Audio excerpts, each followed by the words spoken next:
Trig people. Triangle, the team of triangles. Turn radio off.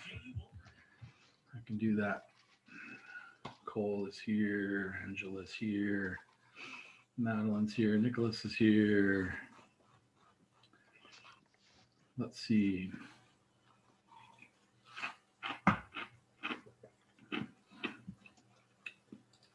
Let's share a screen and do some trig.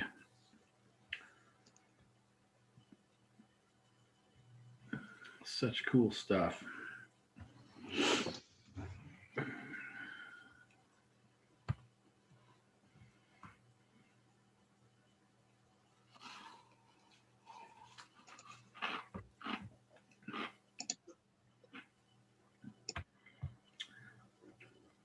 And let's get a piece of paper and let's put some graph paper on it. So my figures are a little less ugly than usual. Everybody doing good tonight? You all right? Functional? Got some brain space for this? Semi-functional. You don't have to be super functional. Thumbs up for Angela. Love it. All right, let's do this. Let's see. Let's kind of start out where, I don't know, we left off last time. So I kind of mentioned that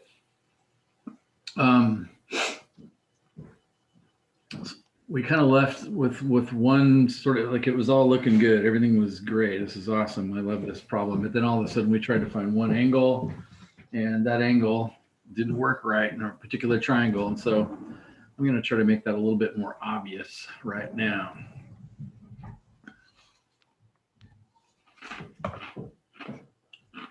So 8.1 continued non-right triangles. And so I hope you have the law of sines and law of cosines in front of you. I spent some time last time, helping you understand where they came from and so forth. But for the most part, like you're going to have these on the test. You have the formula sitting in front of you. It's just a matter of using it. And so let's try something here. So I'm going to make up a triangle, and I'm going to give you, remember last time I was kind of saying, hey, look here, this triangle is a side, angle, side. That just kind of helps you think about it sometimes, or this triangle's side, side, side. Well, this time I'm going to give you an angle and then a couple of sides. So if I give you this angle right here, let's say that's, I don't know, looks like 40 degrees. Let's call it 40 degrees. And then I'm going to give you this side over here, and we'll call that 13. And I'm not going to bother to say inches or whatever. And let me do just one thing really quick. Got to make up a problem that works out good here.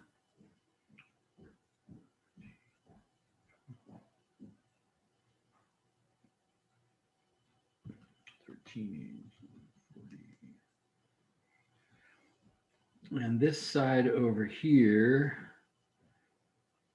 let's make that 10. And notice it kind of hit right there.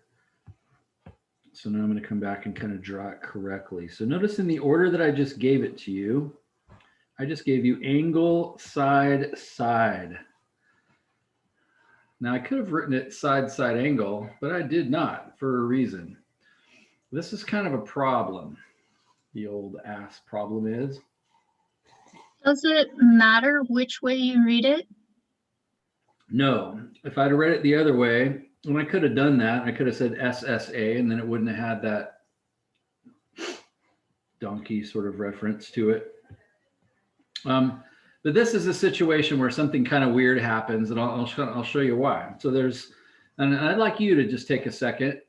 And first of all, just at a glance, would you say this is a law of sines problem or a law of cosines problem? My advice to you would be look for law of sines first because it's easier. and see if you can use law of sines. And if you can, use it. If you can't, then switch to law of cosines because it's a bigger, nastier formula. It takes more time, but they both work great. You can use any one anytime. What do you think? Is this a law of sines or a law of cosines problem? Let's discuss that. I think it's got to be a law of sines problem. Because if we tried using law of cosines, we would have too many unknowns, right? Yeah, well, not necessarily because we have two sides. Remember, law of cosines had three sides in one angle, and we have two sides in an angle, so we have three of the four things that are required. So let me reason with you a bit here. So let's see, I'm going to call this, I don't know, don't leave your pencil there too long. I'm going to call that A. So could you write a law of cosine statement for that? You should be able to, and it's solvable. So the three sides, I gave the name. You always want to give names to the sides, even if you don't know what they are yet, because you're going to go figure them out. And so if I was going to use the law of cosines, which one of these sides, 13, 10, or A, go by itself on the left side to get started? You should know the answer to that, or you haven't studied enough, or I did a bad job teaching it. 10, because the only angle we know is across from 10. So it's got to be 10. So I could say 10 squared equals A squared plus 13 squared minus 2 times A times 13 times the cosine of the angle across from 10. That's why I did this, because it's, notice that only has one unknown. That works. It's got one unknown. Totally works to solve for A, but that's hard. Are you good enough at algebra to see how hard that is? Why is that hard? Why is it hard to solve for A? Because it's squared and multiplied into other things. Yeah, you have an A squared and an A. Remember the quadratic formula? Negative B plus or minus the square root of B squared minus 4AC over 2A from Math 111. That's a quadratic equation you have to solve there. That's kind of a pain. You should be more than capable of doing it. We'll probably even do it in just a second, but that's a tough road. You see what I'm saying? Anytime you have a side across from an angle, you can use the law of sines, and so you should use the law of sines. Do you agree that you have that here? So let's move this down and save it for later. We'll either throw it in the garbage or maybe we'll even do it. But the law of sines is much better here because you have 10 across from 40. So you could say the sine of 40 divided by 10. And again, it doesn't matter which way you write that. I think I wrote this backwards from what I wrote the other day, is the same thing as, well, I know 13. So 13 goes down here. And so then I'm going to have to come up with some name for this angle. So I'm going to call it angle B. So that'd be the sine of angle B. Look, an equation with only one unknown. Notice it still has four numbers in it, but there's only one unknown. Way easier equation to solve. You see what I'm saying? They're all good, but that one's way better. Now, but you're not looking for sine B, you're looking for side A. I'll get there. But the only thing I can find, if I give names to everything, I'll call that angle A. The good questions in your assignment will just say solve the triangle, which just means find everything. Who cares what order it's in? If you use the law of sines, that's the first thing you're going to have to find. You can't find anything but angle B. Now, once you find that, once you know two angles, does it make sense you know all three angles? Since they add up to 180, and then you can kind of move on and find other things. And so let's take that approach. So I hope you look at that algebra equation and say that's not hard, because all I have to do is multiply 13 up to the other side. So this leads to the fact that 13 times the sine of 40. And of course, there's nothing wrong with busting out your calculator and figuring out what sine of 40 divided by 10 is right now, but it's kind of cool just to, solve it a little more completely. So if I figure out now what's 13 times the sine of 40, by the way, What kind of a number am I going to get when I type this in my calculator? What kind of a number better I get since the sine of b has to be equal to it? Can anybody read my mind and figure out what I'm asking there? Less than 1? Less than 1. Exactly right. On the unit circle, sine's never more than 1, right? It can be 1. And so the fact that I got 0.8356 and I had to round that off. So again, you spent time solving equations. You know how to solve for b. You get rid of sine by inverse sine. So I could say the inverse sine of 0.8356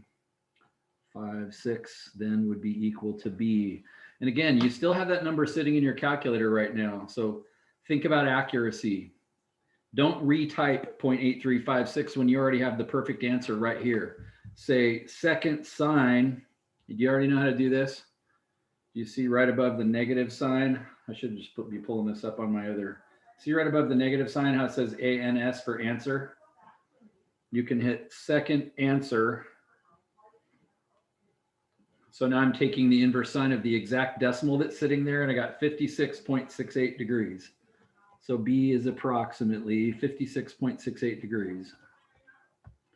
Are you wrong if you called that 56.7 degrees? No. Are you wrong if you call it 57 degrees? No. Round it however the heck you want, unless you're doing a book problem and they want it rounded a certain way. For now, I'm just going to carry it out nice and far, if you will.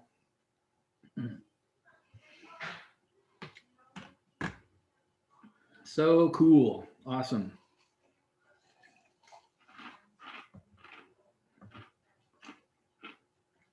So then you proceed and you say, I got one thing.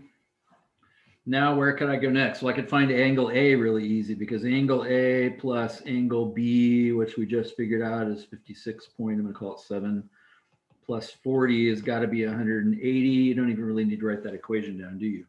180 minus 40 minus 56.7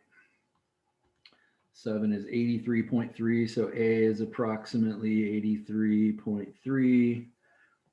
or even 3.2 if you wanted to carry it out a little further. And so now I have all three of the angles. And so does it make sense I could actually switch to the law of sines now that I know angle A, which is across from lowercase a, then couldn't I just switch to the law of cosines and say, I'm sorry, just use the law of sines after all and say, okay, well, fine. Then the sine of A divided by the side across from it is the same as the sine of 40 divided by the side across from it. And as we said, we know angle A. Angle A is 83.32. So notice this time the thing I'm trying to solve for is on the bottom, which kind of means it would have been better if I'd written this upside down. That would have saved me some trouble. Maybe I will. Maybe I'll rewrite it. That's why it's sitting there two different ways on your note sheet, which I think is kind of cool. 83.82, not 8. Come on, man, concentrate.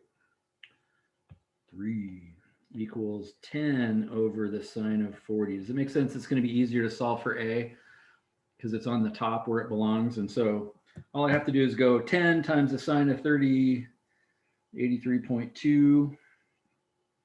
10 times the sine of 83.2 divided by the sine of 40, and bam, I get 15.447. So A is approximately 15.447. I'll call it 45. So I think I'm done.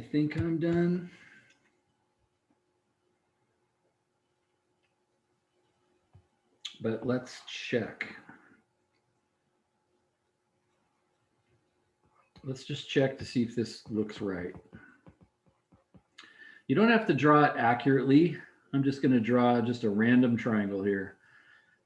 And so capital A was roughly 83 degrees. This angle was 40. This angle was 57. This side was 15.5. Let's see, what else do we have? 10 and 13. Does that work? Is there any problem with that? No, all the angles make sense compared to the sides. Yep. Big angles are across from big sides, right? 83, biggest angle, across from biggest side, 15.5. Smallest angle, 40. Smallest side, 10. Looks good. It is good. Awesome. So we solved the triangle. We did not screw anything up. Now, just for the fun of it, and because it's a good reminder for you, this equation, so we figured out A was 15.5, right?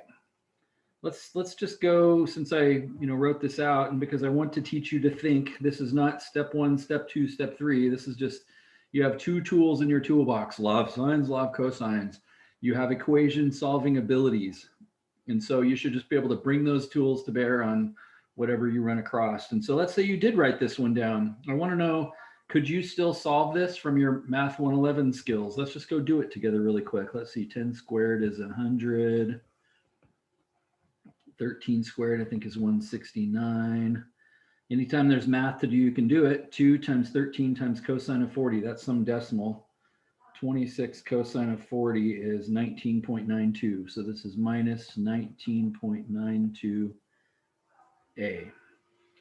And I rounded that off. And so what I hope is your knee-jerk reaction to this is, oh, to solve squared equations, I've got to get everything equal to 0 and put it in the quadratic formula. So I will subtract 100 from the both sides. And I like seeing the letters in order, like a squared and then a.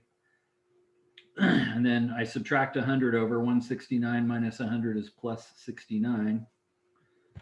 And then do you remember the quadratic formula?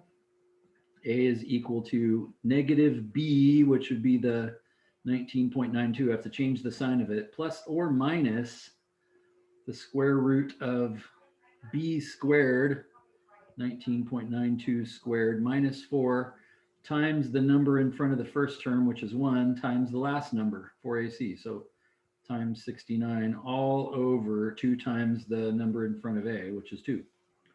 Cool. And you simplify that. You put that in. I'm just going to cheat to do this in the interest of time. And I get 2 decimal answers to this. Wait, 2 decimal answers? How can this be? A is 15.45. Well, of course it is. That's the answer we just got a minute ago. Math works. I can think. Of course I did. Unfortunately, though, and A is 4.46. Huh? Which one is it? What's 4.46? What's going on? What the heck?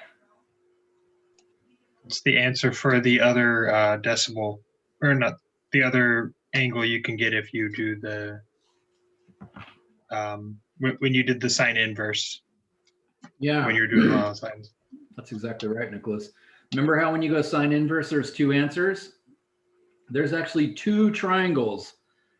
And this is why I called this angle, side. That's like a clue. If you happen to look at a triangle and see angle, side, that is the one time where there actually could be 2 totally separate triangles that meet the same requirement. Let me show you with a little bit of technology why that is. Since I can.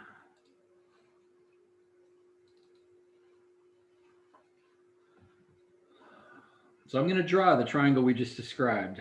In the end, I said this length over here was 13. So I'm just aiming randomly 13. So that's 13 long. And then I had to turn 40 degrees from there. So in my case, I'm going to say copy, and I'm going to rotate that angle. I'm going to rotate that line 40. Now, again, this is kind of cool for you to see because this is an application for trig. If I say 40, what direction is positive? Like 40 which way? Is it going to be 40 clockwise or counterclockwise? Because down here it's saying specify the rotation angle. Well, you should understand this because you're taking trig.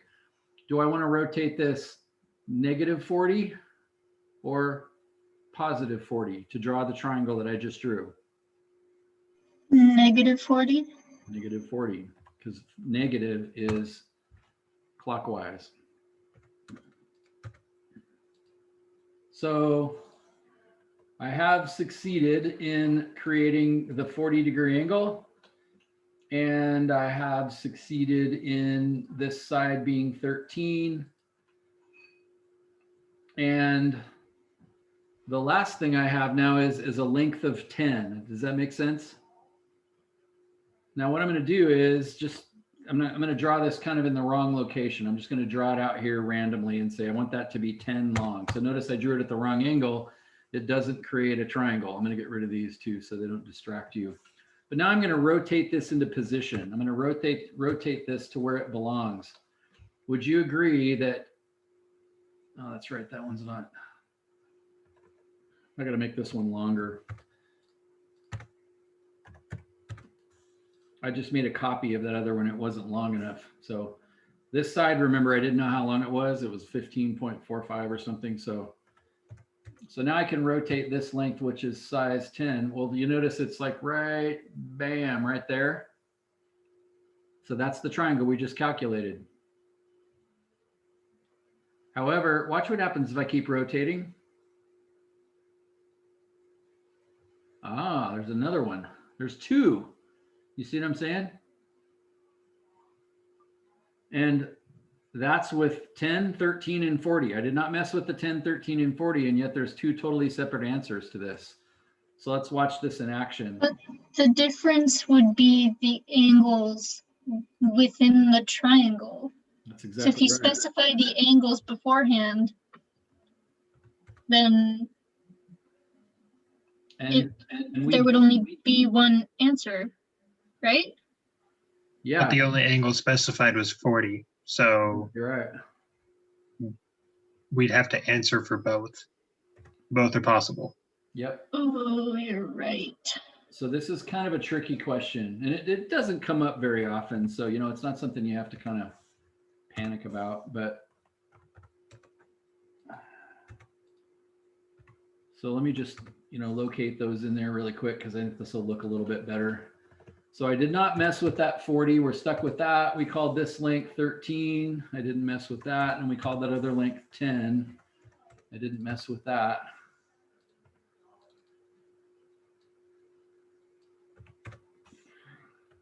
And I'm going to make a copy of this so we can find the other one in just a second. But let's just stare at this one now.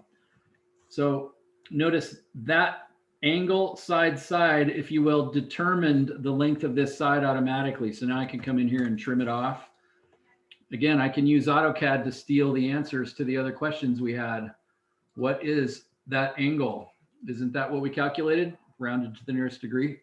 Notice I got this by cheating. I'm not even using trig. I'm just cheating and using the calculator's functionality, the computer program's functionality. And what's the length of this last side over here? I'm just dimensioning it. Isn't that, we did our math right?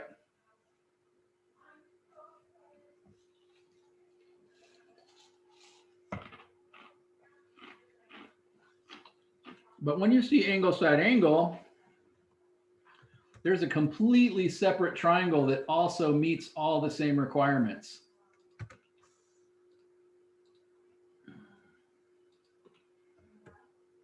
There it is. Notice it's still 13, 10, and 40. And yet, in our math a second ago, what's the first thing we did? Well, because the 10 was across from 40 and 13 was across from 57, we went for that 57-degree angle. Does that make sense? And yet in this other triangle, what's the size of that angle right there? It's predictably 123. And what's the length of this side? Hey, isn't that the same answer the quadratic formula just gave us? That's why there's two answers. There's actually two triangles here. Now, interestingly, notice when we did the law of cosines, and by the way, I didn't plan that, we got two different answers and they both were real answers. Like if one of them had been negative, we'd say, well, that can't be the case because there's not a negative the negative side of a triangle, but they were both positive, which means there's actually two answers to that. So that was kind of a lucky clue that there's more here than meets the eye. So if you just push calculator buttons, you would never notice there's actually a completely separate triangle that still meets the requirements. And that only happens because of that swinging. When I say angle and then side, if the sizes are correct, this is kind of a rare occurrence, then there could actually be two triangles. Now, So how would you find the second degrees of the second triangle? so let's go back and figure this out.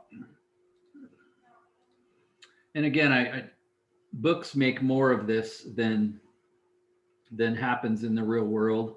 This doesn't happen very often. It happens in books, but it very seldom happens in the real world. Not to say that it doesn't, but not very often.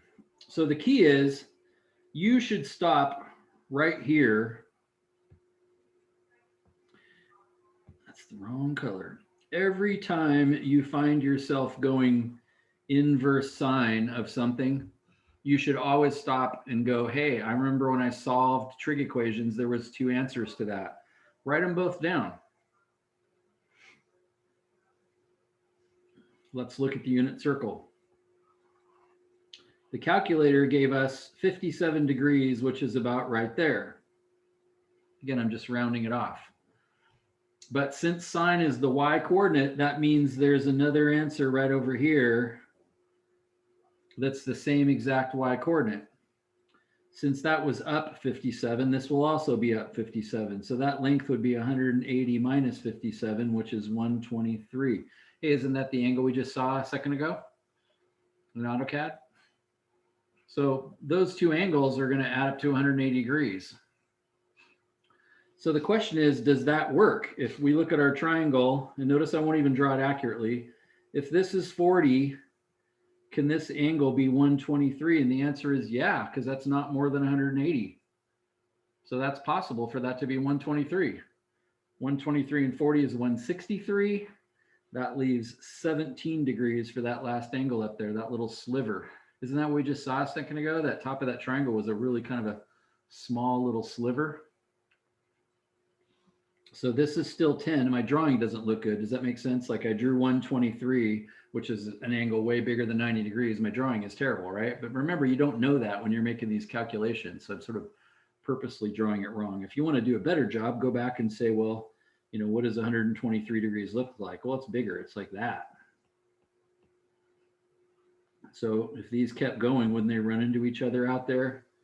Oh, okay, you might say that looks a little better. That actually looks like, you know, the triangle would actually look. It's drawn better. And this is still 13 and this is still 10. I haven't screwed that up. But now if I go looking for this side over here, then I can just use law of sines again. I could say that A divided by the sine of the angle across from it is the same as, and I have two choices here, but remember I rounded 123 off. So it'd be better if I used the 10 and the 40, just because those were perfect. So if I solve that, then I'm going to get that same A value that we just got a second ago, 4.46. So if it's angle side side, occasionally there's two answers to this.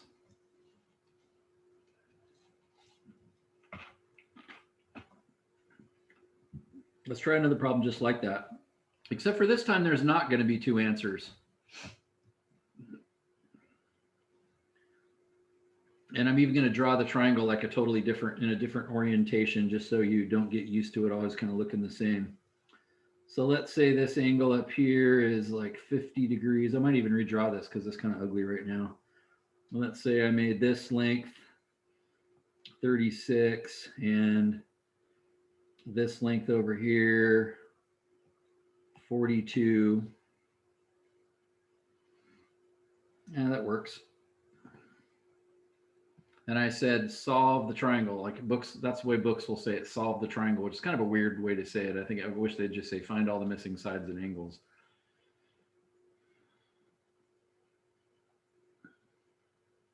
First of all, do you recognize this as angle side side if you read it in the right direction? Oh, Ass. Uh-oh.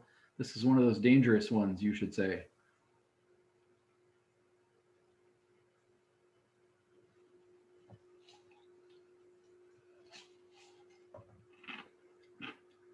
I see I have an angle across from a side. Cool. If I have an angle across from a side, you can always use law of cosines. I'm sorry, law of sines. That's easier. I'm lazy. So 50 degrees is across from 42. The angle across from 36 is whatever, angle A. I'll call it angle A. So now I can write the law of sines down. So I could say the sine of 50 divided by the side across from it is the same as the sine of angle A divided by the side across from it. Notice I chose to put the angle that I don't know on the top. That makes my math a little easier here. So then if I multiply 36 up to the other side, again, as Nicholas astutely pointed out, I better get something less than 1 here. 36 times the sine of 50 divided by 42. Good, I did. The sine of angle A is 0.6566. On a test, it's good to write some of this stuff down just so that if you push a button wrong or you do something stupid, then I can still give you lots of the points. Write some of this stuff down and then say, okay, good. Angle A then would be equal to the inverse sine of 0.6566. That's what I'm going to type in my calculator. Second sine of that answer. And I got 41 degrees. Really close to 41 degrees, close enough that I feel like I can round it to that. So A is approximately 41 degrees. Cool.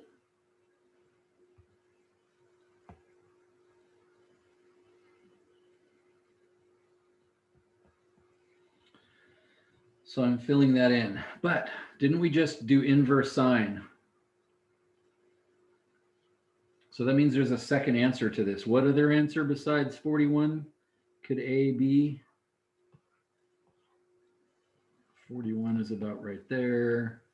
I got 139. So did I. Yeah. Those two angles are always going to add to 180 degrees. So that means there's another possibility then for this triangle. Watch this carefully, please. This angle up here is 40. And we just figured out that this other angle could be 139. First angle's 50. 50, not 40. Thank you. Anybody see a problem with that?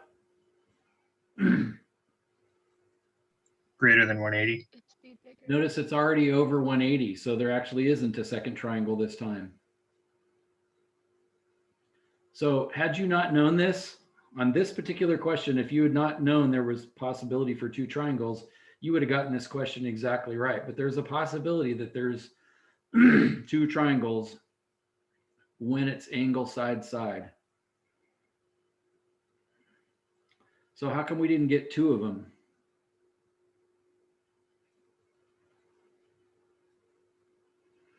Well, this 36 was fixed. And just like last time, we took this 42 over here and we kind of swung it around. That's what we did a second ago. Well, because 42 is bigger than 36, does it make sense when you swing it over here? It's not going to hit right there. It's actually going to swing right on past it over there because it's longer than 36. So I knew this wasn't going to have a second answer just because I've, played around with this some before. So in a sense, that 42 has to be a little smaller than 36 for there to be another place for it to hit. Can you visualize that? That's just kind of cool to think about, kind of improve your reasoning a little bit. If that 42 swings around, it can't hit this other line, the length of which we don't know. That was a mistake.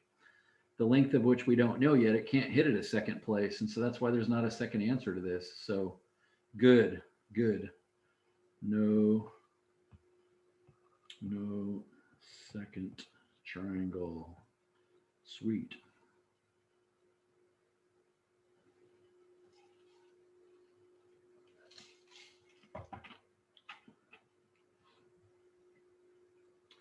I'm not going to take the time to do this. Had we used, as we did a second ago, and I would encourage you to do this on your own time, had we set up the law of cosines a second ago, just like we did a second ago, we would have again solved a quadratic formula question, but we would have got two answers. One of them would have been, well, I'm guessing here, but and the answer to that question would be the length of this side over here. It's this length. We'd have got that length. So I'll just pretend I know what that's going to be, even though we'll have to fix this in a minute. I'll say it was like 39 or something. And then the other one would have came out something like -2. Oh, -2. That doesn't work. Do you see why it would come out -2? It's because this swings on past it. And so that length right there is like too far away. It's 2.2 away from there. It's negative. It would have to be negative for it to hit there.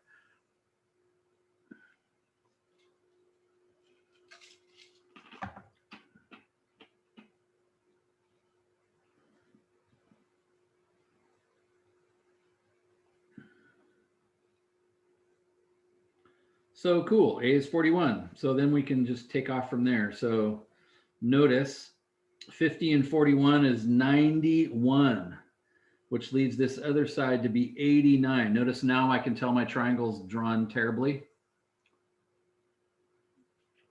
Notice that's extremely close to being a right angle, which means this is almost a right triangle, which means Pythagorean theorem almost works and regular trigonometry almost works, but it's not a right triangle. It's close, but it's not.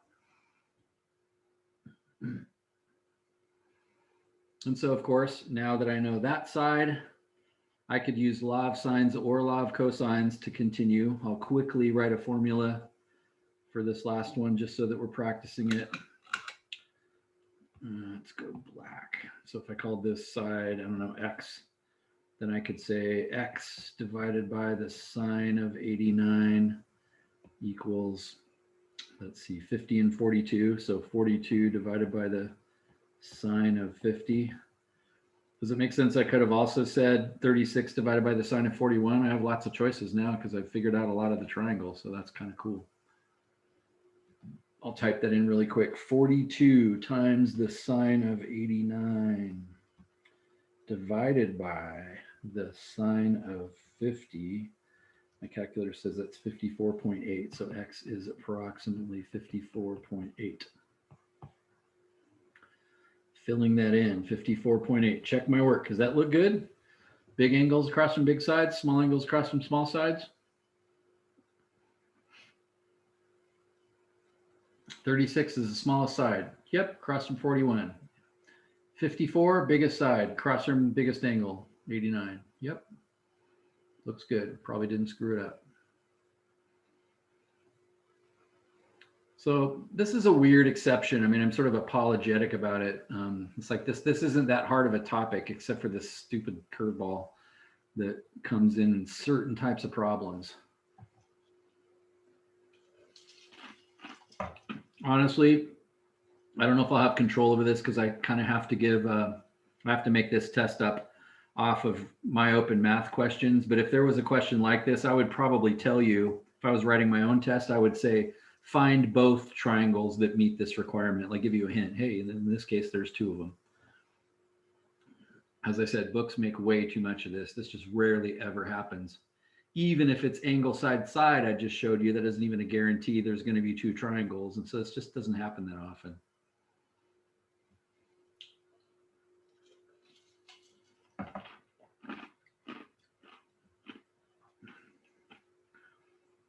So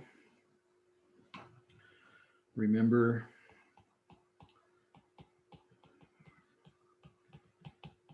the donkey postulate, at least for your homework assignments.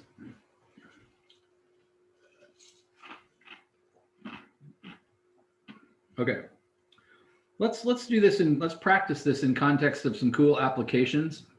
There's some really kind of neat applications that you can do for this.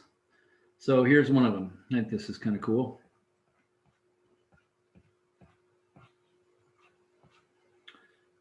So one of the things you can do is figure out the size of things like a tree with trigonometry. But let's make this problem even harder by saying there's like a river or something in front of the tree. And I understand this is somewhat of a military application, but one of the questions you might have is, if I cut that tree down, will it fall across the river so that we can actually walk across the river? Or maybe you're just curious because you love trees. If it falls over and dies, will it actually reach the other side? Or maybe it's more practical, like if that tree falls, is it going to fall on my house or something like that? So finding the height of a tree is kind of a cool problem. The fact that you can do it from the ground.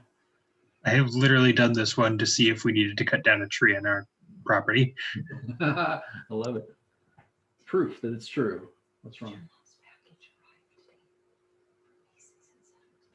There's a whole bunch of stuff out on the group. So watch this. So in this case, you can't approach it. So, there's lots of reasons you can't approach something. It could be like it's across a ravine or something like that. But this is just we'll just call this a playful example. So again, this is kind of a surveyor application.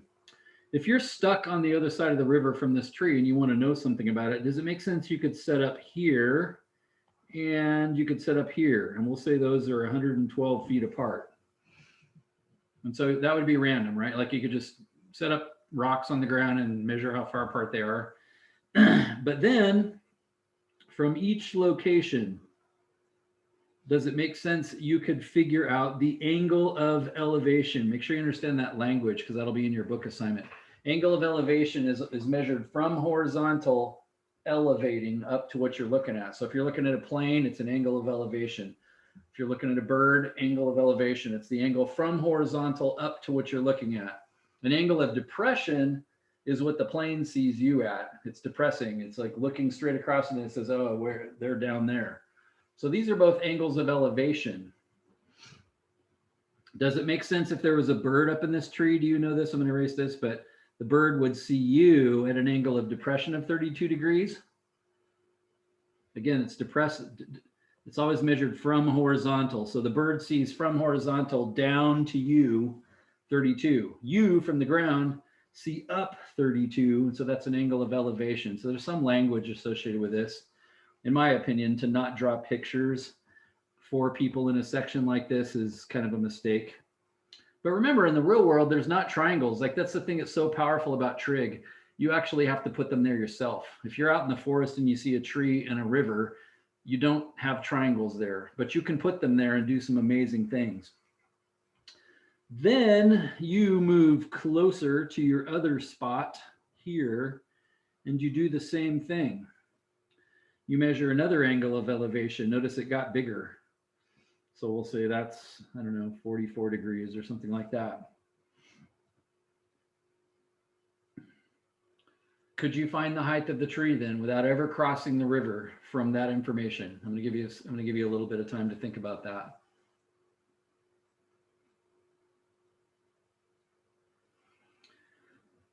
And we'll assume the tree is growing at 90 degrees, which they actually do. Well, I shouldn't say that. They grow straight toward the sun. If the ground is flat, that's 90 degrees. If the ground is at an angle, then it won't be 90, which again is why trig's kind of cool. But just to keep it simple, we'll assume the tree is roughly 90 degrees, which it roughly is. So my question to you is, can you solve that right triangle over there? Do you have enough information? How many things do you need to know about a triangle before you can actually go find all the junk about it? What do you got to know? How many of the 6 things? There's 3 angles and 3 sides. How many do you have to be told before you can find everything else out? Trace. That's why it was side, side, side, or side, angle, side. Now 44 is not in the triangle, but that's not hard, right? You know that. Don't you know this angle right here automatically? What's the size of that angle? 136. It's a straight line. Straight lines are 180 degrees. Wrong angle, sorry. No, you're right. So these 2 angles, 136 and 44, would have to add up to 180. So don't you know 3 things about that skinny little obtuse triangle over there? So couldn't you go figure stuff out about it?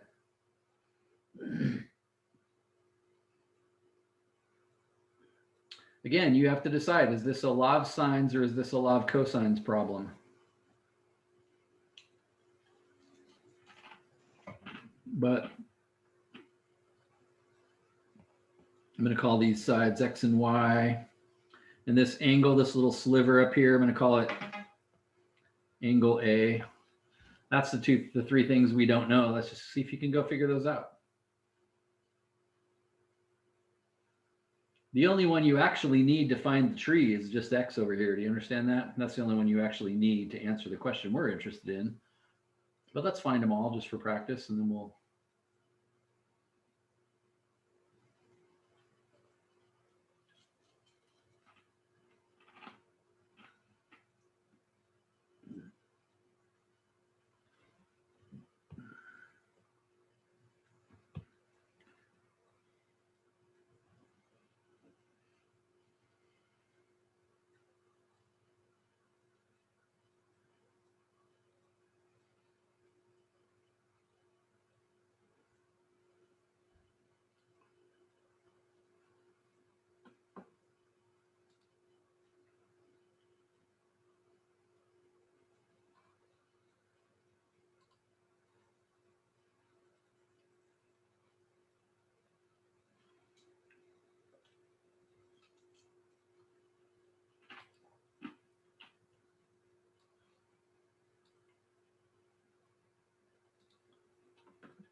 While you're calculating this, I'm going to ask some of you some questions. Bella, how you doing with this?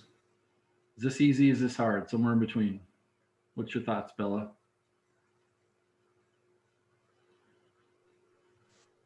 I'm kind of struggling with it a little bit. Awesome. Thank you. How about you, Kate?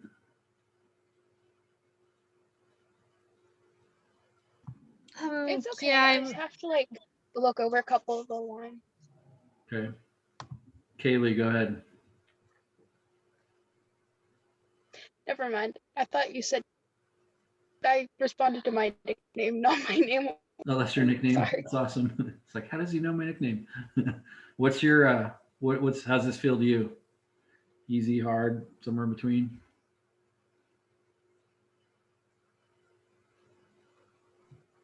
I'm also having trouble with it. Got it. How about you, Angela? I'm still having a little trouble on it. I'm still going kind of over this chapter on myself. Sure. Working on it. But so far you're explaining it well. But I still need to look over it again. Sounds good. We're getting there. Yeah, we still got lots of time. How about you, Cole? Yeah, no, I feel actually pretty solid on this stuff. It makes a lot of sense. Awesome. Madeline, how about you? I started a little bit later than the rest of the class because my dog decided that she had to lick my face, but I am making headway. How about you, Angel? I think it's making sense. I feel a little lost, but I think I'm on the right track. Okay. Logan? I've done this stuff before, but it's been like 6 years since I've done it, so this is more a refresher for me. Got it. Yeah. Nicholas, it sounds like you're doing okay. You're answering a lot of the questions. Is that true? Yeah, for the most part. Just takes time. You need to see some examples. When you do the surveyor problems and bring it on AutoCAD, it tends to make a lot more sense for me because then it goes from formulas to actual application. And I can think of that with like my experience in building and stuff. It just helps my brain kind of think through things better. Yeah.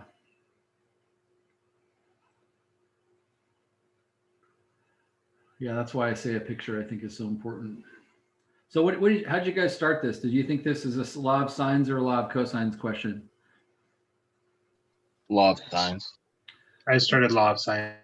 This one has to be law of sines, because remember, to do law of cosines, you have to know at least two sides, and we don't know two sides this time. So you would have had to have started with law of sines. So you could say the sine of angle A divided by the side across from it is the same as the sine of 32 divided by the side across from it. Well, that's not a very good choice. Why not? There's two unknowns. There's two unknowns, so that's not so good. However, angle A is easy, right? You actually don't even need to do trig to figure out angle A, since the other two angles add up to 168. Doesn't that leave 12 for angle A? Is that right? Doing that in my head. Don't trust myself. 168. Yes. 12. So therefore, cool. Otherwise, we'd actually be in trouble because we don't know an angle across from a side here. Notice 112 is across from an angle we don't know, and 136 and 32 are across from sides we don't know. So if you didn't catch that, then you don't even get started in this question.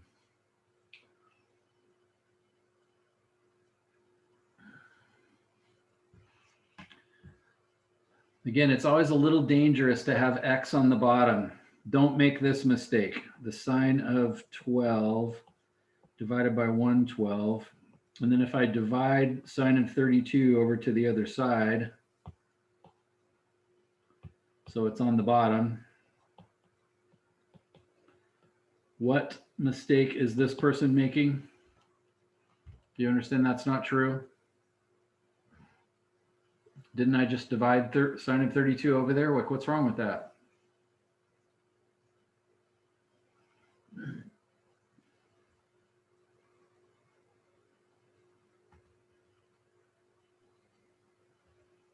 You're 1 over x, and that's, yeah, you're 1 over x, not just x.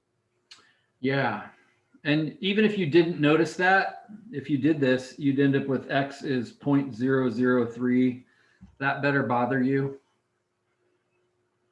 That means the top of the tree is like touching your nose right now. There's no way that's true. But yeah, it's 1 over x. Does that make sense? X just doesn't suddenly go to the top. It's not wrong to divide that over there, but the x is still on the bottom.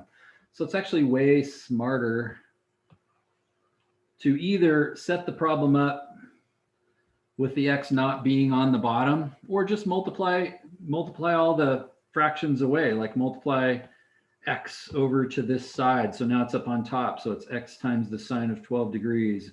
And multiply the 112 over to this side. Just do algebra, like get rid of all the fractions. And so there, I multiplied all the fractions away. And so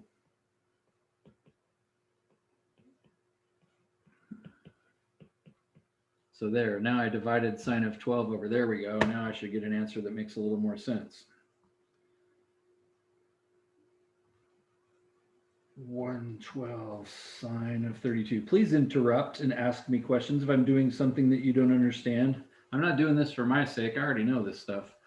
So ask me those, how did you get that, or why did you do that? Those kinds of questions.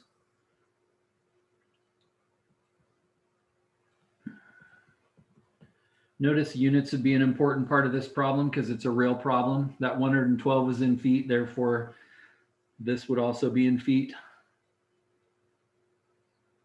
Looks a little more reasonable, right? The tree is a lot further away now. It's like a football field away from where you are. 300 feet's a football field.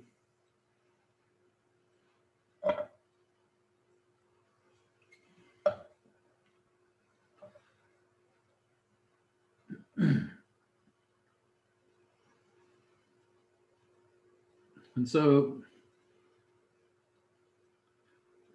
maybe let's do a little better job on the last side. Now, from the picture, what can you tell me about y right now before you even start this problem?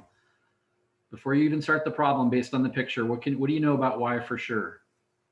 Again, It's going to be longer than x. it's going to be longer than x. You agree with that just from the picture alone?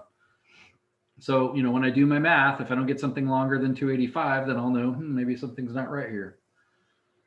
So if I'm solving for y, it would make more sense to have y on top. So I could say y divided by the sine across from it would be the same as 112 divided by the sine across from it.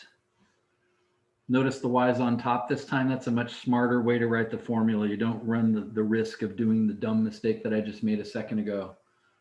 So if I multiply the sine of 136 to the other side, then I have 112 times the sine of 31 times the sine of 136 divided by the sine of 12, and I get, yay, look, bigger than 285. I got 374.2.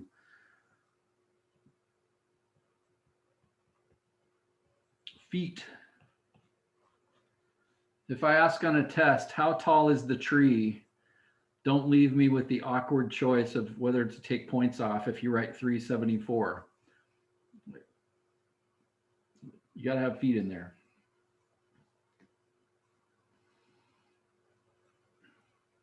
Now, armed with that knowledge that you just had, does it make sense? You can now find the height of the tree.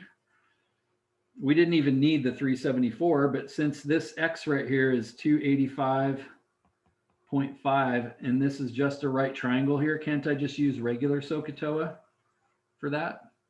By the way, do you have to? Can you just use law of sines and cosines still? Sure. Knock yourself out. But if I call this distance over here t for tree, and I know this angle is 44, I want to know this length, and this length I know. Is that a sine, cosine, or a tangent problem for just basic trig?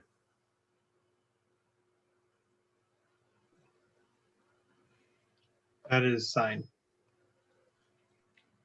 Your thinking on that should be, here's the angle I know. Hey, look, that's opposite, and that's hypotenuse. O for opposite, H for hypotenuse. SOHCAHTOA, S-O-H. Oh, it's a sine problem. Hopefully that's embedded in your brain from earlier. So now I can say the sine of 44 degrees is opposite over hypotenuse. Oh, that's an easy problem.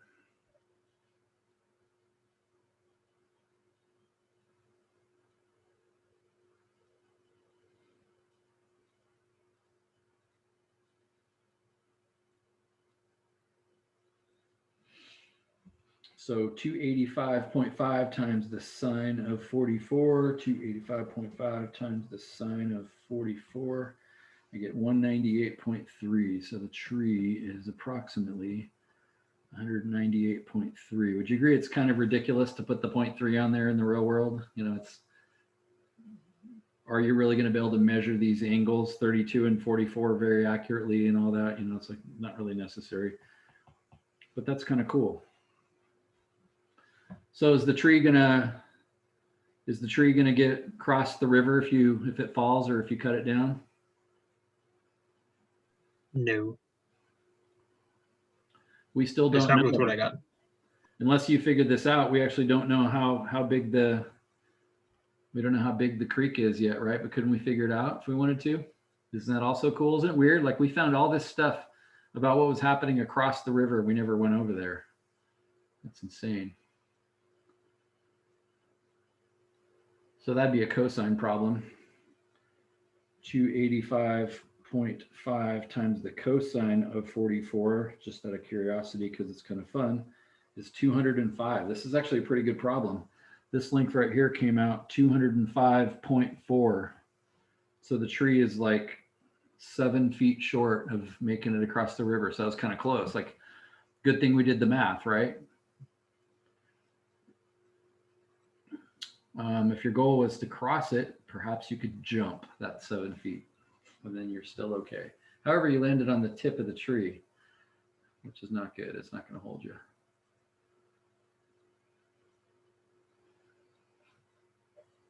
Though that river doesn't look very deep, you could probably just walk. Yeah, you're over there chopping it down. Everybody just walks across. You're an idiot. I like it. I like how you think. That's funny. All right, construction problem.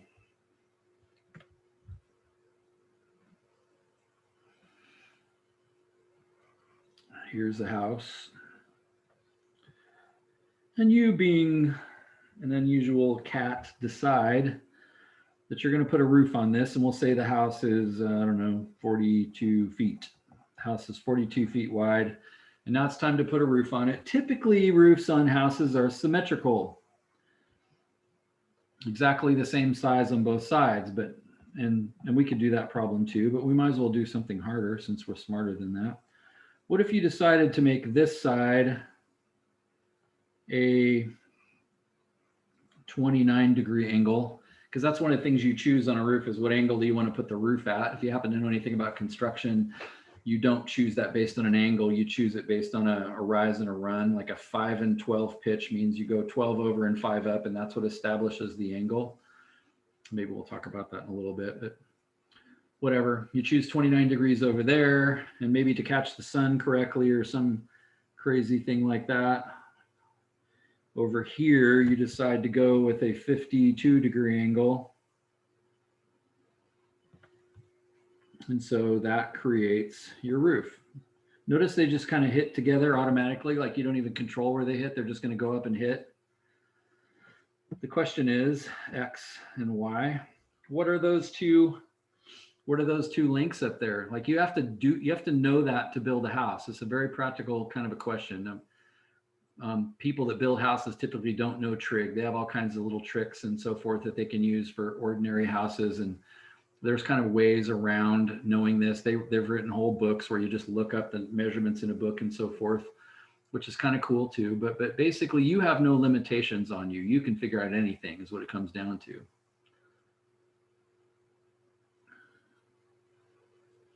Notice, because this house is a rectangle, then that's also 42 feet, right? So again, I just want to give you a second to see if you can find those two links.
Did you notice this problem is, frankly, even though I'm sort of making up these separate, somewhat practical applications, that these problems are all turning out the same. Like every single time we've needed law of sines. Anytime you know two angles, you always know all three angles. And so even though I don't know the angle across from 42 right now, I will in a second. And again, randomly, I only know one side, so I don't want to use the law of cosines here. So I need to work a little harder in a second and make up an example where we need to use law of cosines. But doesn't this angle up here have to be 81 degrees automatically? Or actually, I'm sorry, the other two add up to 81 degrees. I got 99. Yeah, I was. You scared me there for a second. Yeah. I was like, oh no, I just I have do to- everything wrong. Those two angles add up to 81 degrees. Therefore, this angle up here is 99. So yeah, not bad.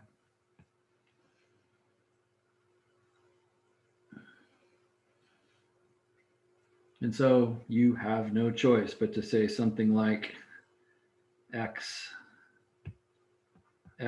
divided by the sine of the side across from the angle, the sine of the angle across from x would be the same as any other length. 42 divided by the sine of the angle across from it.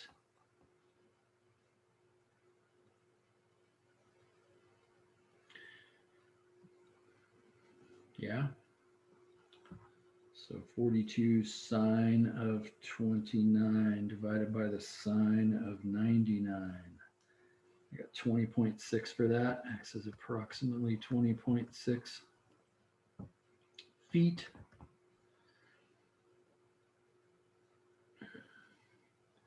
So that's why carpenters have to know this stuff, because they're actually going to cut a rafter over here.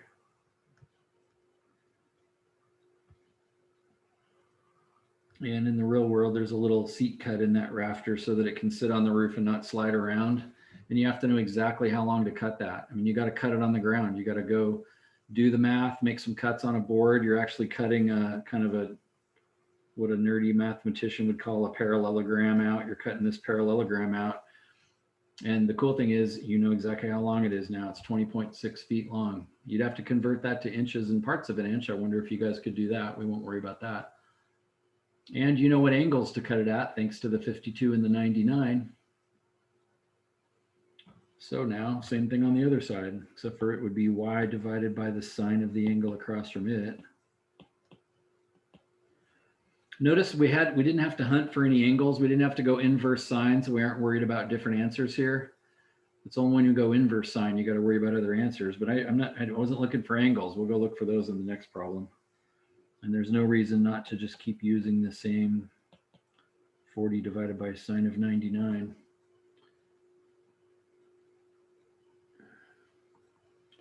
And this should be longer, and it is 33.5. So y is approximately 33.5 feet.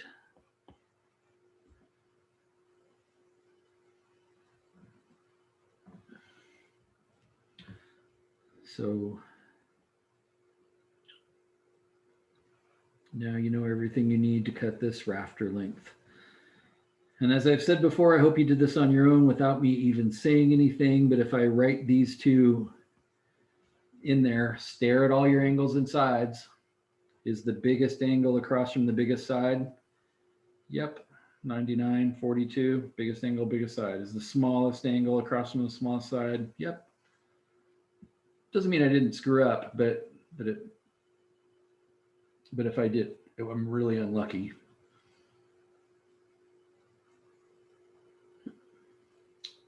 Not very many carpenters can do that. And that's an ugly looking house, right? We like symmetry. I mean, that's a weird looking house. Unless you had some reason like solar panels, you were going to build that because on this side there was going to be solar panels and you wanted them to face the sun in the winter at the best angle you could possibly get, something of that nature. But the carpenters that are good, like the ones that can do the unusual things, they make the most money. That's the coolest thing when you can sort of figure out anything. You're not limited to just using little books and formulas and stuff that you don't understand. It's kind of cool if you can just figure things out.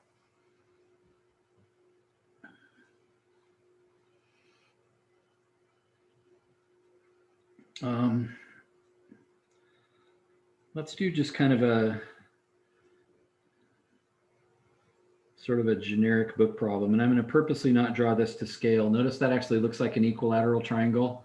So it's just a drawing. It's probably terrible. And in your book, I'm happy to say does something different than the formula sheet that I gave you the other day. It does this. It says that's angle A, side A. This is angle B. This is side B. This is angle C.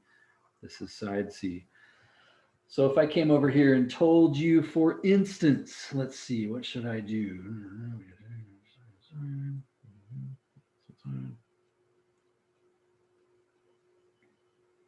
If I told you that little c was 22, notice I'm not bothering with applications, calling them centimeters or whatever. If little c was 22 and angle A was, let me think about this for a second.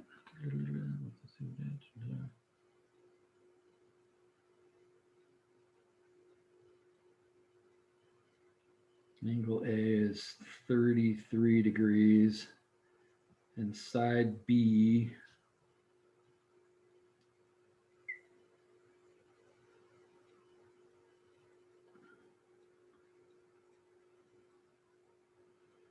was, I don't know, 41, let's say.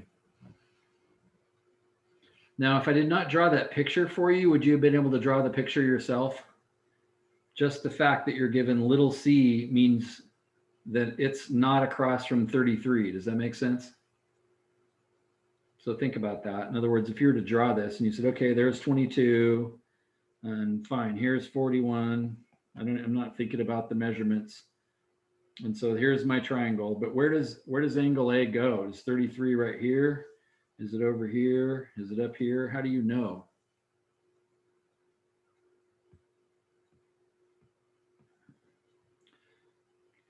Well, it's not here, or it's not here, or that would have been called angle C, right? Because it's across from little c.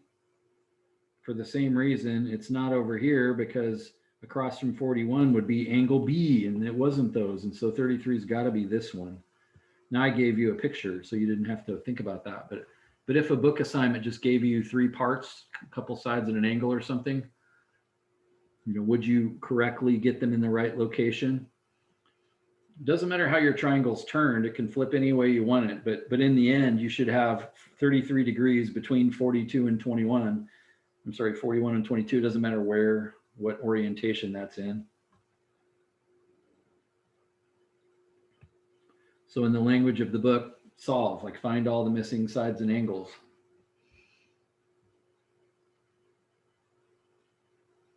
Notice the drawing I just made is terrible because I called it 33 degrees and yet that's way over 90. So that doesn't even make sense. But you shouldn't need a good drawing to do this. And I think your book will purposely give you ugly drawings. And so just to make sure you're not kind of relying on them too much.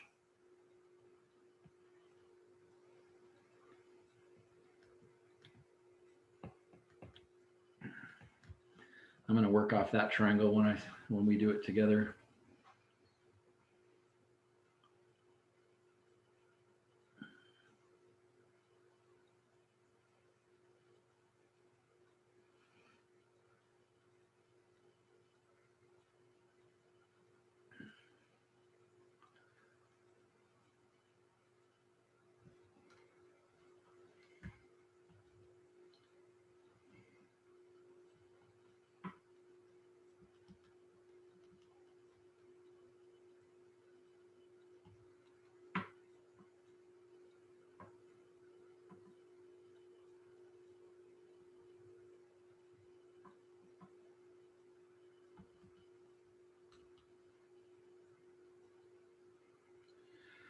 So I'm going to warn you, this problem is dangerous.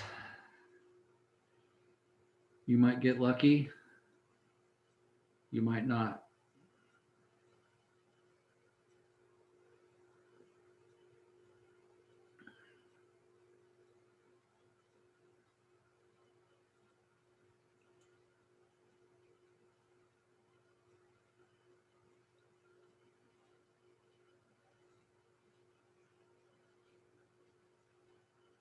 But really take your time with this and check your work and so forth.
So Kate Cook, I want to ask you a question. How did you decide whether to use law of sines or law of cosines? Let's just have a little side conversation out loud here in case somebody else could benefit from it. Well, I noticed I couldn't read it as angle side side, and I tried to put in with the law of sines, and it wouldn't work. Why not? Good job. Why not, Kate? Why wouldn't it work? That's a good observation. How come it didn't work? There were too many variables, like just came out messy. Yeah, it's not that you can't write it down. It's just that you might have too many variables. When you use the law of sines is when you have an angle across from a side. If you don't have an angle across from a side, then you're going to have too many variables. And notice in this case, you don't. So did everybody discover that? This is not a law of sines problem. Sometimes you have a choice, but this time you do not. You have to start with the law of cosines, or whatever equation you write will have more than one unknown, and then you won't be able to do it.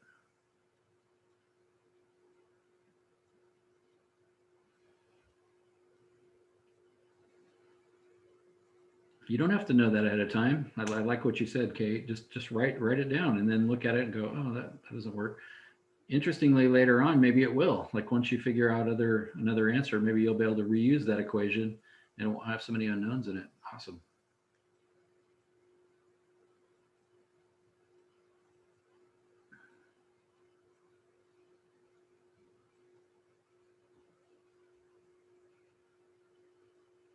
So did you notice law of sines ends up having two angles and two sides in it? Because it's a side divided by the sine of an angle and then another side divided by the sine of another angle. So it has two sides and two angles. Whereas law of cosines has all three sides and one angle. In this case, I know two of the sides. So if you know two of the sides, you'll always be able to use the law of cosines. I mean, assuming you know an angle.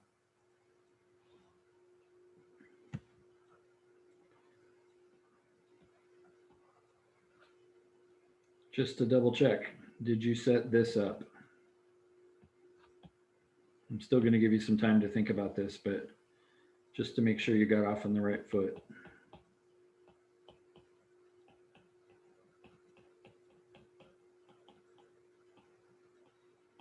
As I've said before, the angle that you know is 33 and it's across from A. So therefore the A is the side that has to be alone here.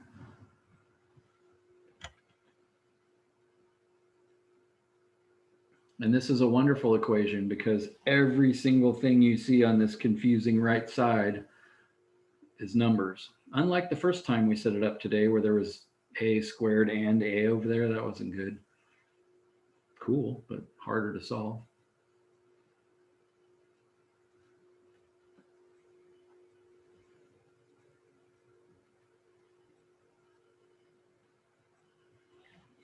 I'm guessing you survived that, or if you didn't, I'd like you to know it. Did you get 25.3535? Again, I don't care how you round it. Yeah, I got that. Yep, that's what I got as well. If you didn't, please speak up and let's have a little side conversation while people are progressing with this question. Like, we got to fix it. We got to fix your thinking. There's two kinds of mistakes. There's a dumb mistake where you do understand it, but you just pushed a button wrong or wrote something down wrong or whatever. I mean, you watched me do that, right? I've done that tonight, do that every night. And then there's important mistakes, like there's some algebra concept you don't understand, or you set the formula up wrong or something. Like, let's get to the bottom of that. So if you didn't get that, say something, let's talk.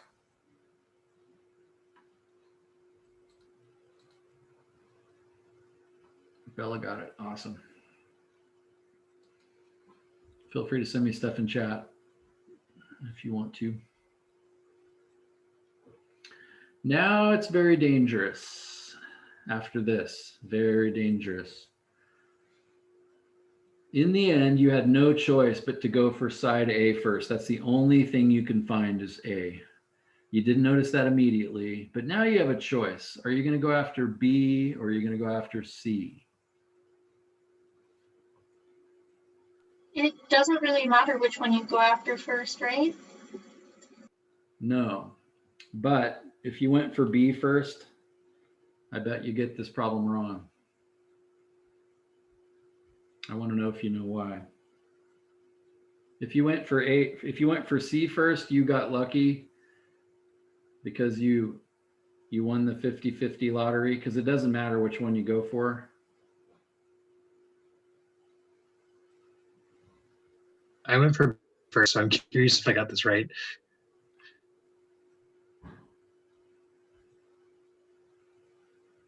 Now I want you to think about something here. So stare at this with me for just 1 second here. And I still want to give you some more time.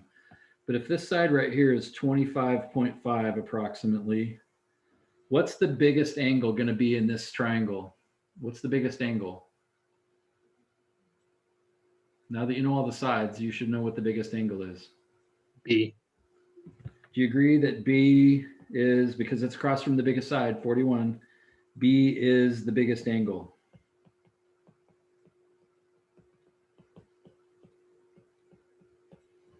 If that's true, does it make sense B could be more than 90 degrees? It could be that angle over in the second quadrant. Yes. So that's kind of dangerous, because when you go inverse sine, you're not going to ever get the angle in the second quadrant. You're going to get the angle in the first quadrant. So if B happens to be bigger than 90 and you went for B first, you could get this problem wrong. Well, the answer I gave was B. It was bigger than 90. I looked. Yeah. Now, so here's kind of a cool trick. If you look at this problem and you know that B is the dangerous angle, B is the one that could be bigger than 90, does it make sense C can't be bigger than 92? Like B and C can't be both more than 90 because that's already more than 180. C is not the biggest angle in the triangle, it's the smallest. If that's the case, you'd be way better to go for C first, because then when you go inverse sine, you got it right. It's right. There's only one angle in the triangle that could be more than 90 degrees. There can't be two angles more than 90. So if you save the biggest one for last, you're never going to get this wrong. But that problem about, like we had with angle side, which is kind of what we're doing right here, we're using an angle and a side right now, and the law of, and maybe you're using the law of sines. There's a chance that one angle might be bigger than 90 degrees, and you got to think about that. Anytime you go inverse sine, you got to think, is this possible? This angle is bigger than big in 90 degrees.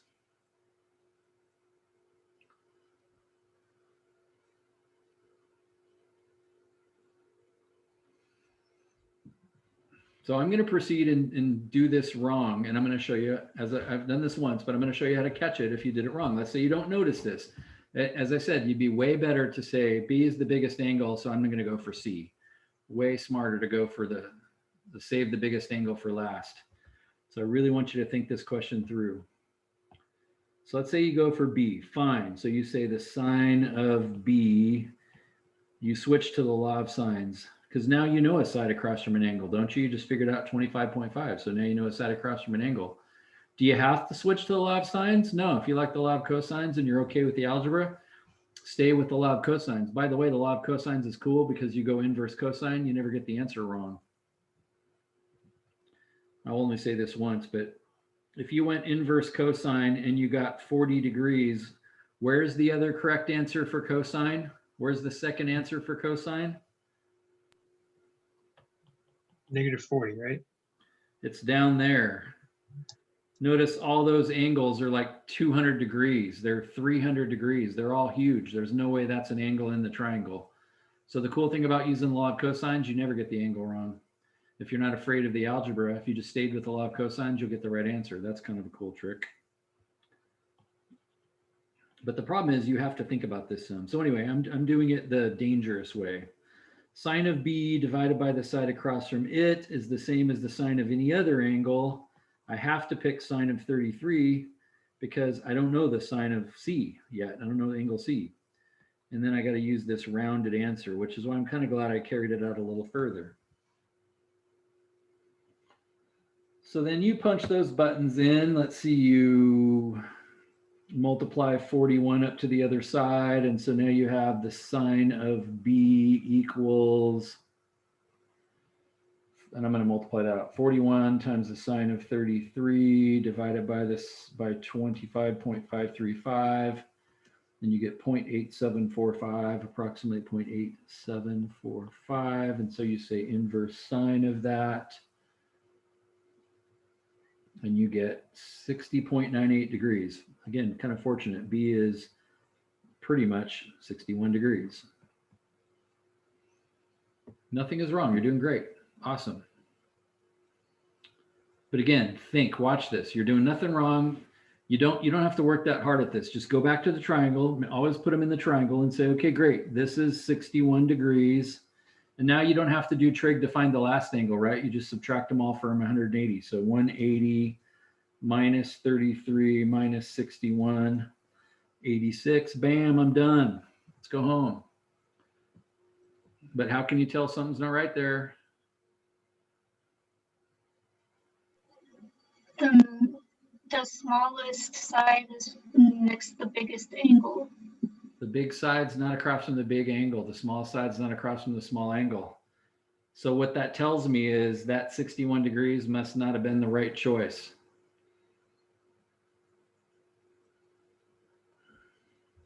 So if you don't check your work. So then would you have to do the unit circle trick where you do 180 minus 61? That's exactly what you do. So you say inverse sine took me to 61 degrees, but I just realized that's not true. But 119 degrees is the same thing. The sine of 61 and the sine of 119 are exactly the same answer. So B must be 119 then. 180 minus 33 minus 119 is 28. Now does it look right? Yep.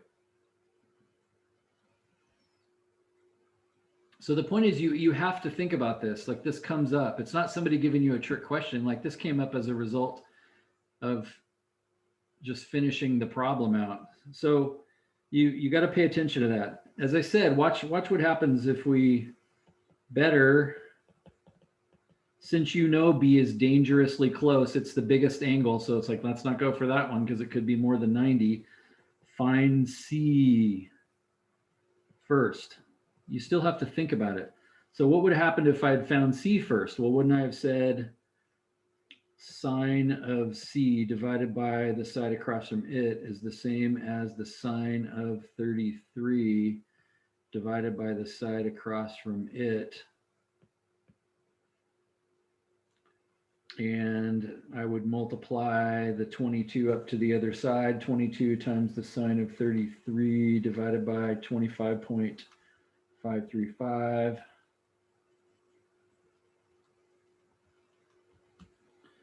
I got 0.4692, 0.4692.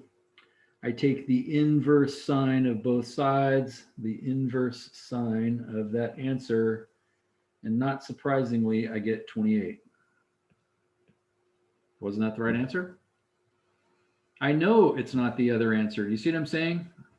It's not the biggest angle in the triangle, so I'm done. It's 28. I know it's right. I don't even have to check. And of course, once I decide that angle's 28, then I subtract 33 and 28 from 180, and I get the other one as 119. Cool. And I think to myself, whew, good thing that I went for C first, because that angle was more than 119, and the calculator is never going to give me the answer in the second quadrant. So, whew, So did that. is this tricky calculator stuff only for the biggest angle in a triangle? Yeah, there can only be one angle in a triangle that could be more than 90 degrees. All the angles could be less than 90, but there can only be one that's more than 90. So if you save it for last, then you'll never have to worry about it. But the point is, you still have to think about it. That's kind of the point.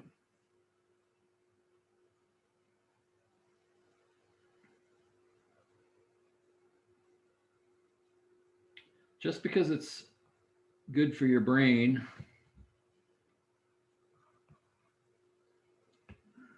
just watch this. So we said that was 33. I forgot the problem. 2241. 2241. And we successfully figured out this side was 25.535. Let's say you foolishly were going for that angle over there. But knowing that the law of cosines never has this problem, you say, I'm going to use the law of cosines to find that angle. Because again, I want you to learn how to think. The problems are all different. So you got to learn how to think. So would you agree that I could use the law of cosines now because I know all three sides and I just don't know one angle? What side do I have to put over here by itself if I'm going to use the law of cosines? 41. To find B, the side across from it, 41. So 41 squared equals the other two sides squared and added together. I don't really care what order they're in. 22 squared plus 25.535 minus 2 times both of those multiplied times the cosine of the angle across from 41. That's not a terrible problem to solve. This is the last algebra class you'll ever have. You should be able to solve that. But when I do this, I'm going to get 119. I'm going to get the right answer because cosine won't get the wrong answer. So let's just practice this. So the point is you still have to think about it. But if you're not afraid of algebra, if you use the law of cosines every time you can, you'll never screw this up. So let's just quickly do this. So 41 squared is 1681. 22 squared is 484. Plus, I forgot the squared. 25.535 squared is some horrific decimal, 652.04. And 2 times 22 times 25.535 is 1123.54. If there's math to do, do it. Clean the mess up. And so couldn't I subtract these over to the other side? So if I take my 1681 and I subtract 484 and I subtract 652.04, I get 544.96. Again, don't make the mistake that I pointed out the other day. You cannot add all three of these numbers together because this one's being multiplied. So also, don't make this stupid mistake. You should not be making this mistake, but this is a dumb mistake. Do you agree with that? It's kind of an understandable mistake, isn't it? Is it because the negative 1123 is multiplied by the cosine? Yeah, it's multiplied. You can't get rid of multiplication by subtraction or by addition.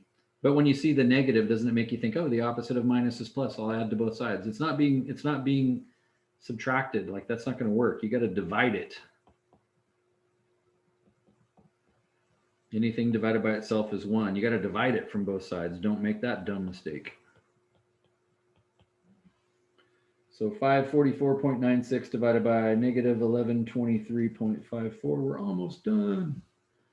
I finally get negative 0.485. Again, I'm very glad to see a number less than 1.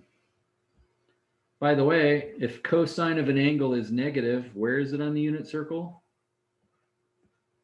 Quadrant 2.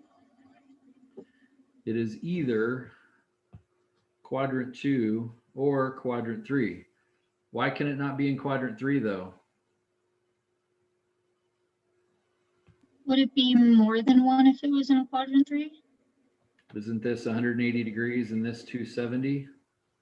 Hmm. All the angles in there are bigger than 180. So one angle all by itself is more than the whole triangle. It can't be in that quadrant. That's why the law of cosines is cool.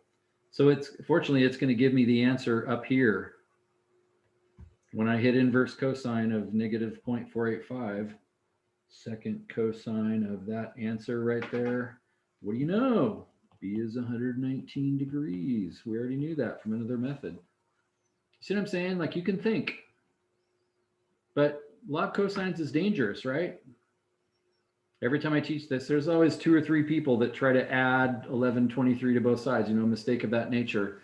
Understandable mistake, but it's like, you want to know that. You want to practice that. These are not algebra mistakes you should be making. You want to fix that thinking in your brain. But law of cosines is more dangerous. Law of sines is a little bit easier. But the problem with law of sines is when you're hunting for an angle, sometimes that other answer actually works, but it never works for cosine. So that's the advantage of cosine. So there's kind of lots of ways you can do these problems.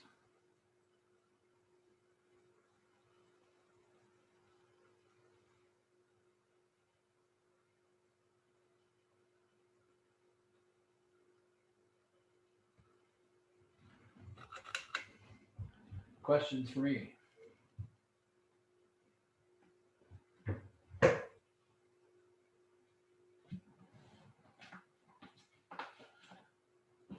I have a question. Good. So in one of the problems, you threw in the quadratic equation Yeah. using law of cosine. When would we do that? Do we need to do that? Can we not do that? Yeah, that's something you kind of want to avoid. Does that make sense? If you can. I forgot, Yeah. why did that happen? I think it's kind of cool to have the confidence that you can still get it right. But let's take a look back at that and see why that happened. It was the first problem we did. That's all I remember.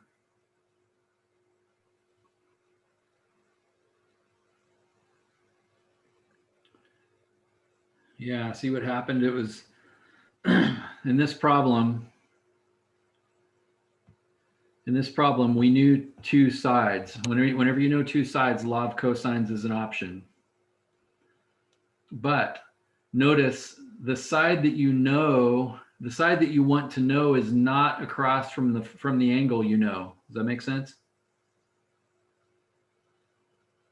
So the 10 is the thing that's got to be by itself because it's across from the only angle that you know. So when we wrote that out, the fact that the A was not the one by itself meant the A in that problem ended up here and here, one time being squared, one time not being squared. And so if the side you're hunting for is not across from the angle that you know, then law of cosines is much tougher. But notice in that problem, you knew a side across from an angle. When you know a side across from an angle, 10 and 40, then you might as well use the law of sines. But as we saw, law of sines is dangerous because you're hunting for an angle. And when you're hunting for an angle with the law of sines, it might be the angle the calculator gives you in the first quadrant, or it might be the angle the calculator does not give you in the second quadrant. And so again, it's a conundrum. There's not a way to get out of it. You have to think about it somehow. You have to do something about it. You can just say, hey, I'm good at algebra. I'm going to use law of cosines every time I possibly can, and then I'll never have this problem. Fine. Or when I'm hunting for angles, I'm always going to hunt for the smallest one first. By the way, did you notice in this problem that we hunted for angle B first? And that's across from 13. Unfortunately, we didn't know this angle or this side, so we didn't really have any way of knowing what size angle A was. We didn't know either of those two things, so we didn't know at the start. Is angle A bigger than angle B? We don't really have any way of knowing. That's just kind of an interesting thought. We know angle B has got to be bigger than 40 because 40 is across from 10, so angle B must be bigger than, and one option is it must be bigger than that. But yeah, tricky. Long-winded answer. Did I answer your question, Angela? Yes, thank you. Let me see if I look in my bag of tricks. Oh, that's a sweet application. Let me show you an engineering application and we'll be done. So I teach engineering, and here's a problem from engineering.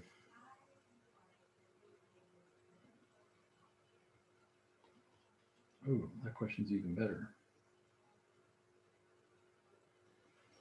Man, I suddenly have all kinds of awesome problems. Okay, here we go. So you are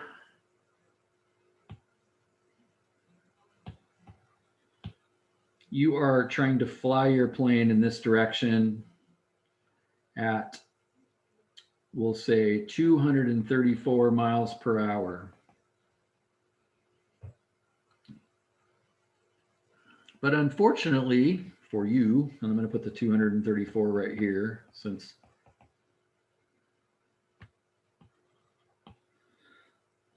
so the length of that vector, but unfortunately the wind's blowing a little bit. And as it turns out, the wind blowing, like I could draw the wind over here. Say it's blowing at, I don't know, 26 miles per hour. If you take that vector, that arrow, and you move it over here, notice I'm trying to draw it exactly the same as the original, and that's 26. Do you understand that your plane is actually going to fly this way? Does that make sense? In other words, you're going to be kind of blown off course. And of course, we have GPS, and so a lot of these kind of problems aren't really an issue anymore. It's the same with taking a ship in a current. I mean, you have GPS, so it's not like you really ever get lost in the world we live in. But the point is a current or wind would actually blow you off course.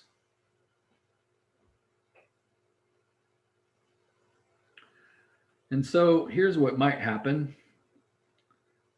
In a sense, let's say that you were intending to fly at 28 degrees. And by the way, in the real world, this problem is worse because airplane bearings are all based on true north. And so I could give you this problem realistically and it'd be harder, but I'll just keep it simple because we're going to run out of time. So from, I guess that'd be east, from east, you're flying toward north, 28 degrees. Awesome. But then over here, you see that the wind is blowing at an 80. Let's make it 70. Looks closer to 70 than 80 to me. The wind is blowing at a 70-degree angle. And so the question is, how fast would you actually be flying? Is the wind speeding you up because it's at your back, or is it slowing you down because it's in your face? Or is it actually 90 degrees, kind of like I drew it, in which case it's not changing your speed at all. But does it make sense if the wind's in your face, you're going to slow down? So if I could find the length of this line over here, treating those measurements like they were distances, those speeds like they were distances, then we could actually find our final speed. And of course, the other thing we'd like to know is how fast we're actually going. I'm sorry, what direction we're actually going, because that'd be the most important, right? Like you're flying to Hawaii and it's like, God, where is it? I'm about out of fuel. You missed it. The wind blew you off course and now you're dead. The problem is those two angles aren't in the picture. Do you understand that? Like, how do I get them in the picture? How do I, 28 is not in the triangle. I'm very interested in that red, green, and blue triangle, but how do I get those angles into the picture? You won't have a problem this hard, but let's just reason this out together. I mean, that makes a right triangle. So let's see, this angle up here then would be 62 degrees.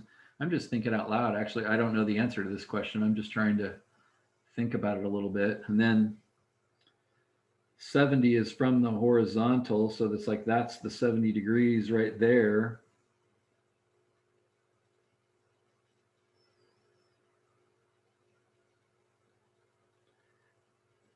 But isn't this angle right here also 90 degrees? So that means if that's 62, then wouldn't this angle up here also have to be 28? Aha, I now know an angle, 98 degrees. I know one of the angles in the triangle now, 98. You agree with that? 70 and 28. So in the closing minutes, can you find L and I'll say B for bearing? Angle B, can you find length L and angle B now that you know this angle up here is a total of 98 degrees? Now that you know that that's 98, you should actually be able to tell me whether the wind is in your face or at your back, but we'll talk about that in a minute.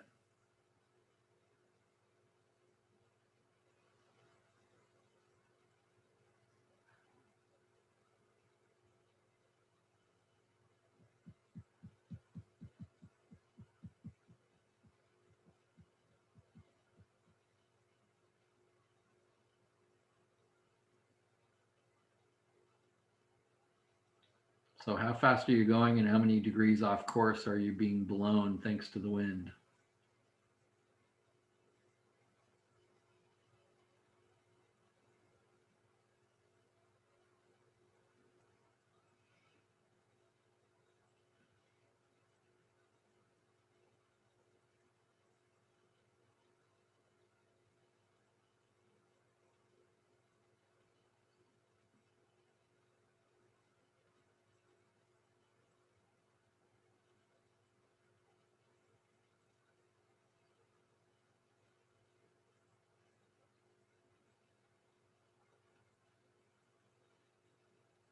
So let's see, Bella, did this turn out to be a law of cosines or a law of sines problem to start, or have you figured that out yet? I think it's a law of cosines. Why do you say that? You're correct. Because I wrote out law of sines first and it didn't work. I love it. I love that. That's actually wonderful. Yeah, you tried to write out the law of sines and it didn't work because there was two unknowns in it, right? Notice you don't know an angle across from a side here. You know one angle, 98 degrees. What side is across from it? A side you don't know. That's why law of sines didn't work. But there's nothing wrong with just writing stuff down. You don't have to know that. Write it down. And if it has two letters in it, well, try something else.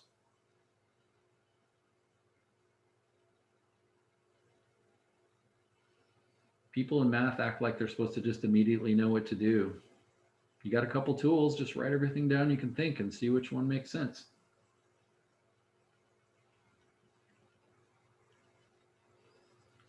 Again, it might help you a little bit to notice if you go in order, this is a side angle side problem. 26 miles per hour, 98 degrees, and then 234 miles an hour, side angle side. Oh, the angles between the two sides.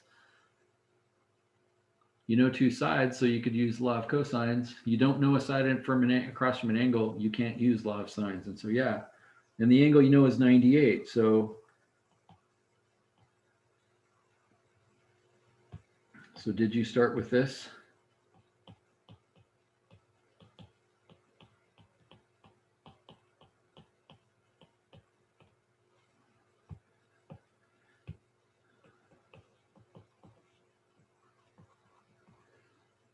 So this equation is the only one you could write that has one unknown in it. And you're very happy, to Angel's point earlier, that the thing you're trying to solve for here is only in there once. There's not an L squared and an L, just an L squared. Therefore, I don't have to use the quadratic formula to solve this. The right side is just one gigantic number. So all I have to do is figure out what that number is and then take the square root, and I'm home free.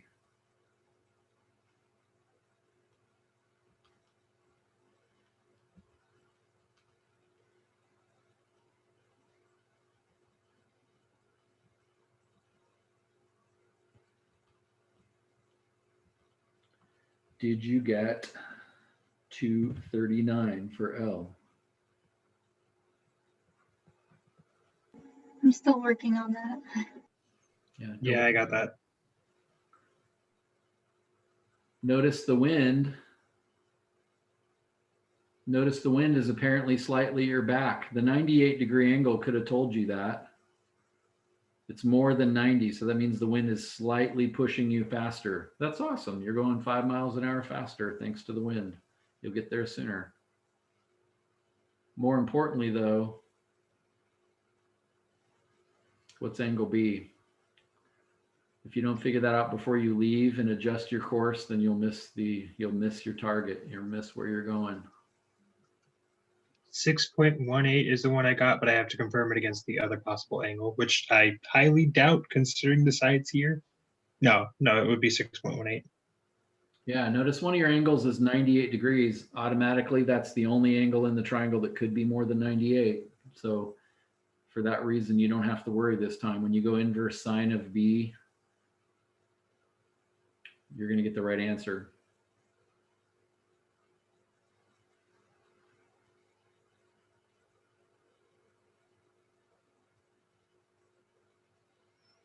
You know all the sides now, so again, you're free to use law of cosines again if you want to be sure, but law of sines is faster.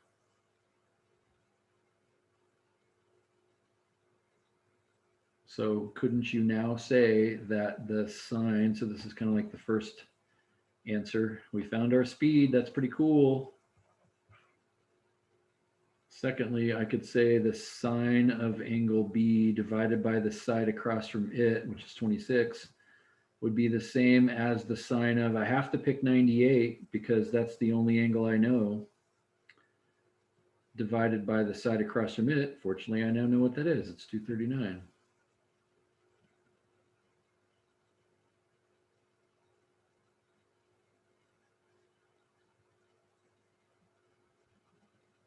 And you are 2.4. correct. Oh no, wait, sorry. L is 234 or 239. The other one opposite is, sorry. Yep.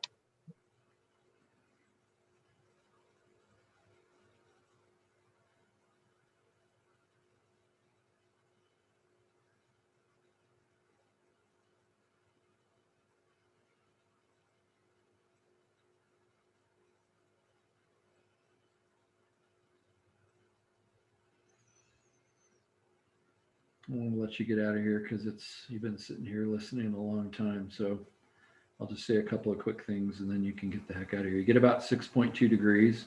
That's huge, by the way. And if you're flying very far, 6 degrees is massive. You're going to miss Hawaii for sure. That's a big angle. What would you do as a pilot if you knew that? Like, you could calculate all this ahead of time. Does that make sense? Like, we never even took off yet. And we say, hey, I need to take a bearing of 28 degrees to go where I'm supposed to go. But, oh, look, I just checked the wind. It's 26 miles an hour. I did all this math. You don't just go, well, I guess I won't get there and then take off, right? Like, what are you going to do with that information? You would set your bearing 6.2 degrees more than it already was, countering the wind so that it just even to a straight line. That's exactly right. if you set your course to be over here, you said more, I'm not exactly sure what you meant by that, but if you set this angle really 6.2 less, does that make sense? Then it would Yeah. blow you on course. I think that's what you meant. Do you see that? Isn't that kind Yeah. of cool? Yeah, we do the same thing on the fishing boat. Yeah. Do you actually have to do that, or does GPS kind of take care of that for you in our world? So the fishing boat we have, like, there's a separate autopilot monitor where you can adjust like giant like radius turns, like a quarter mile like turn and stuff like that. And so it's not actually hooked up to the GPS. The GPS just shows like your heading and like wind speeds and water temperatures. And so you actually have to manually set your autopilot like it goes by like half a degree. And so if you're being swept by some sort of current or wind, you can actually counteract that manually. Mm-hmm. Even with GPS, does it make sense? It'd be kind of stupid when this math is possible before you to just take off at 28 degrees and then look at your GPS and go, oh, I'm off course. I mean, you could fly to here and then change your course a little bit, but wouldn't it be better just to know ahead of time, hey, instead of going 28, I'm going to go 22. I'm going to fly at a bearing of 22. And at least then you'd be flying the right direction. And then GPS could adjust your course a little bit. But it's like, I mean, in the end, it's like knowing stuff is cool. But that's a pretty cool problem. There's all kinds of neat applications of engineering and aeronautics and things of that nature that apply all of this kind of stuff. And anyhow, stay after if you would like to ask me some more questions. I would very much welcome that, because this is something I want you to get. If you're not leaving now with these examples going, I'm thinking I'm getting this now. You have sort of your assignment, I think, is kind of cool in the sense that it's broken into 3 parts. The first one is just law of sines. In other words, they're just telling you, hey, these are law of sines problems. And the second one is law of cosines. And then the third is applications, like I've been giving today, where you actually don't really know which one. You just got to kind of figure it out yourself. So if any of that's not good, stay after and bug me. Otherwise, go, let's see, what should you go do? You should go to the refrigerator immediately. That's what you should do. I was about to say go eat dinner. Yeah. See what's in the refrigerator. Thank you. Bye. Thank you. See ya. Thank you. Good Right. night. There's a lot. See y'all.